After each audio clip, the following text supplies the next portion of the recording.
আবারও গাজায় ভয়াবহ হামলা চালিয়েছে ইসরায়েল। সোমবার উপত্যকাটির খান ইউনিস, সুজাইয়া ও তুফা এলাকায় একের পর এক বিমান হামলা চালায় দখলদার বাহিনী। এতে গেল ২৪ ঘন্টায় প্রাণ যায় বহু ফিলিস্তিনির।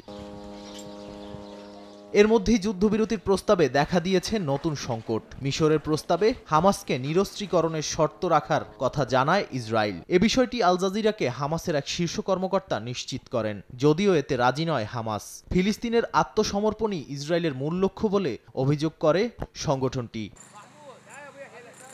এদিকে ৪৫ দিনের সাময়িক যুদ্ধবিরতির বদলে ১১ জন জিম্মি মুক্তির শর্তে সীমিত খাদ্য, পানি, ওষুধ প্রবেশে রাজি হয় তেল আবিব। তবুও গাজার অর্ধেকের বেশি এলাকা নিয়ন্ত্রণে রাখতে চায় ইসরায়েলি বাহিনী। তবে আত্মরক্ষার অধিকার থাকলেও ইসরায়েলের পদক্ষেপকে অতিরিক্ত বলে অভিহিত করেছেন ইউরোপীয় ইউনিয়নের শীর্ষ কূটনীতিক কাজা কাল্লাস। প্রাণ সসের মাখামাখি টেস্ট নুডলসকে করে তোলে আরো ইয়ামি, আরো জোস। প্রাণ সস, সসের বস।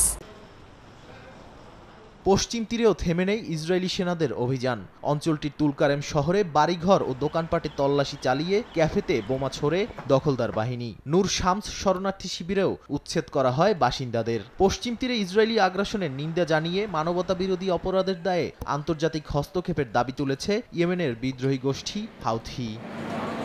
নাদিম মারজান, সময় সংবাদ।